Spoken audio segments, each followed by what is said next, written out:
Last week, many of you said you were excited to see how we make homemade lunch meat, so today I'm going to be sharing that process with you, as well as 4 other foods that we now make from scratch and no longer purchase from the store. If you're new here, hi, I'm Stacy from the blog thefromscratchfarmhouse.com, where I share our family's journey to homesteading and ditching the grocery store. Now, as many of you already know, we have replaced almost all pre-made food items with homemade at this point, but there were 5 items that were so easy, so impactful to our grocery budget, and so much healthier than their store-bought counterparts that I thought they'd be worth sharing with you today. All 5 of these things can be made at home no matter where you live, and there's no milk cow or expensive equipment needed. Okay, before we get started, I have to put out a little disclaimer and an encouragement. So just because I say that we no longer buy these things from the store doesn't mean I feel guilt or shame if, say, my husband has to pick up a box of granola because we haven't had a chance to make it that week. It's okay. Why am I telling you this? Because I don't want the fear of not being able to do it perfectly keep you from making things from scratch. It's okay to do both, and making things from scratch sometimes is better than never, and it will still benefit your family. All right, let's dive in. The first thing that we no longer buy from the store are granola bars. We have found a recipe that we absolutely love. It's very customizable, it's sweetened with honey, and it is very easy to make. Today, I'm just going to show you the basic recipe, but then the recipe in the description will guide you through how to add in fruit or nuts or whatever your family enjoys. To make the granola bars, start by adding to a large bowl 4 cups of quick oats and 2.5 cups of your family's favorite add-ins. We do a 1/2 cup of unsweetened shredded coconut and 2 cups of chopped pecans and almonds. I just pulse these nuts in my food processor to make sure I don't have any large pieces. You could also use cereal or dried fruit. Mix all of your dry ingredients until well combined, and then set that bowl aside. Next, line a 9x13 pan with aluminum foil or parchment paper. Set that aside. Now grab a small saucepan. To the saucepan, add 1.5 cups peanut butter, 2 heaping spoonfuls of coconut oil, 1 1/4 cups of honey, and 1 teaspoon vanilla extract. For the coconut oil, you can use refined or unrefined, but we choose unrefined for the extra coconut taste. Heat these ingredients over low, stirring continuously until melted completely, well blended, and smooth. Then quickly and carefully take that peanut butter mixture and pour it into the bowl of dry ingredients, mixing as you go. Continue stirring until all of the dry ingredients are wet. Finally, add in a few handfuls of chocolate chips. I don't have an exact amount for you here because it's really personal preference. Stir until the chocolate chips are evenly distributed, but just keep in mind that if you overmix it, the chocolate chips are likely to melt, and then you'll just end up with chocolate granola bars.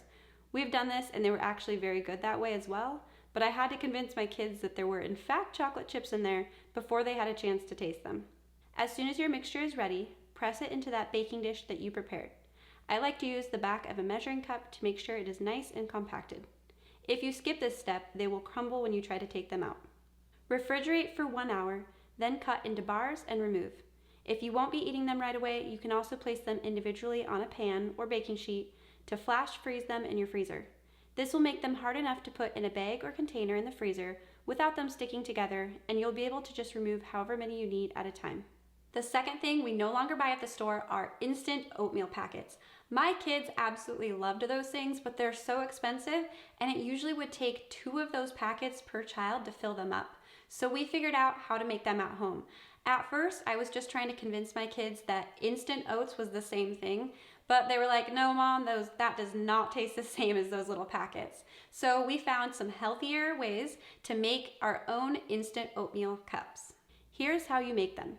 To a blender, add 1/4 of the number of servings you need in cups of quick oats. Blend until fine, but not flour. So for 36 servings, I blended 9 cups. Dump the fine oats into a bowl. Add the same amount of quick oats, this time without blending. Mix the oats all together until well blended. Next, add 1/2 cup of the oats to each 8-ounce jar. Finally, add 1 to 2 tablespoons maple or brown sugar to each jar and 1 tablespoon powdered milk to each jar. If you are dairy-free, a good alternative here is powdered coconut milk.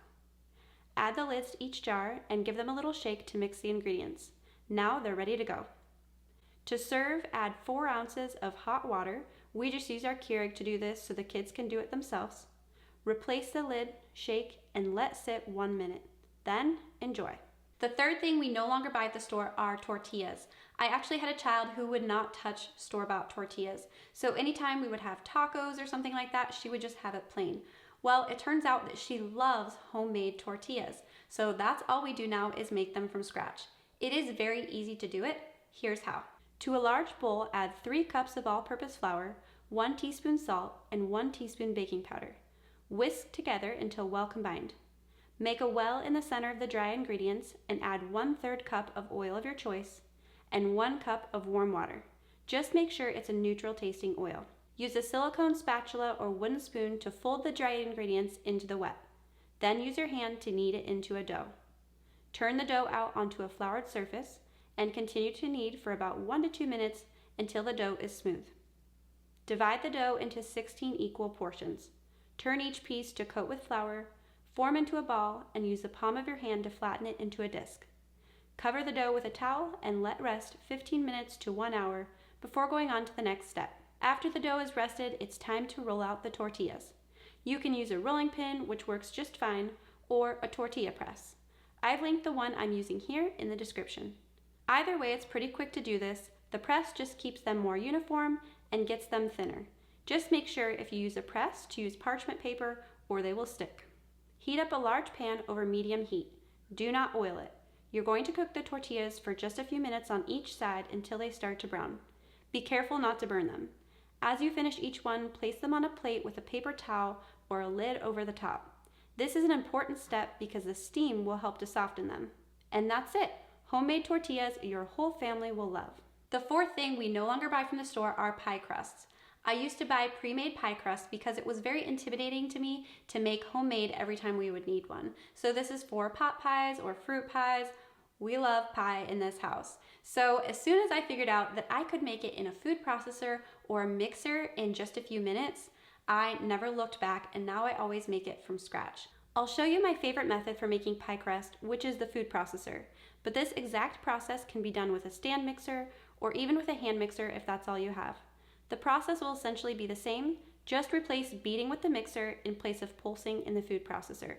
Start by adding 2½ cups of all-purpose flour, 1/4 teaspoon salt, and optionally 3 tablespoons of sugar to the food processor or mixer. Pulse until well blended. Add 1/2 cup of lard or shortening and 1/2 cup of cold butter chopped into small pieces.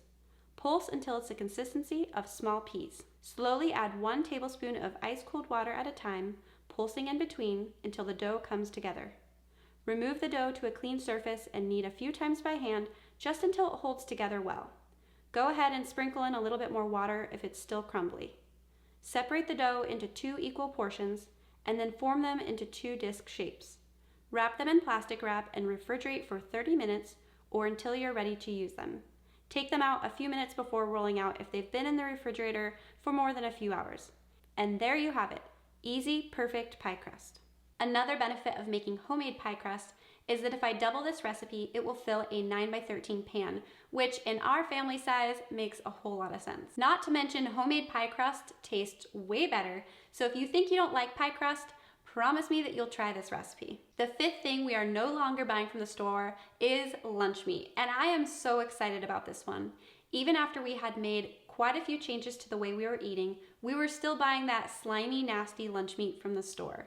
I just couldn't figure out how to make it at home. I would try to take meat that we had cooked, say the night before, and try to slice it up, and it would just crumble and it sure didn't look like lunch meat. But let's face it, lunch meat is very handy to have on hand for sandwiches, snacks, quick meals, so I needed a replacement. I am so excited to say that we have found the perfect recipes for homemade lunch meat, and I'm going to share those with you today.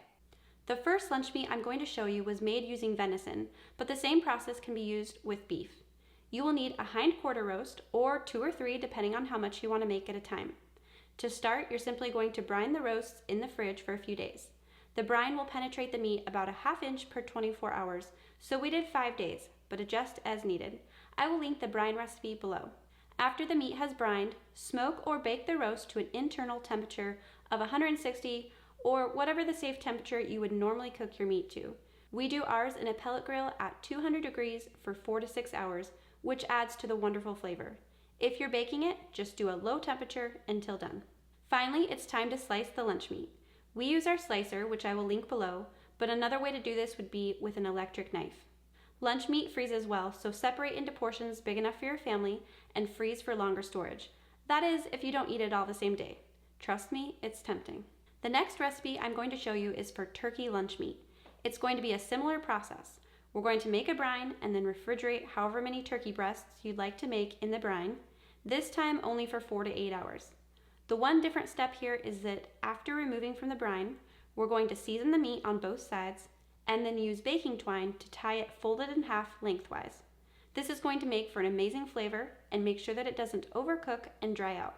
Chill at this point once more for another 4 to 8 hours. Finally, you'll smoke or bake the turkey until done, removing the meat from the grill or oven before it's quite to temperature because it will gain a few degrees after you have brought it out. Cover and chill. Then slice your amazing homemade lunch meat using a slicer or electric knife.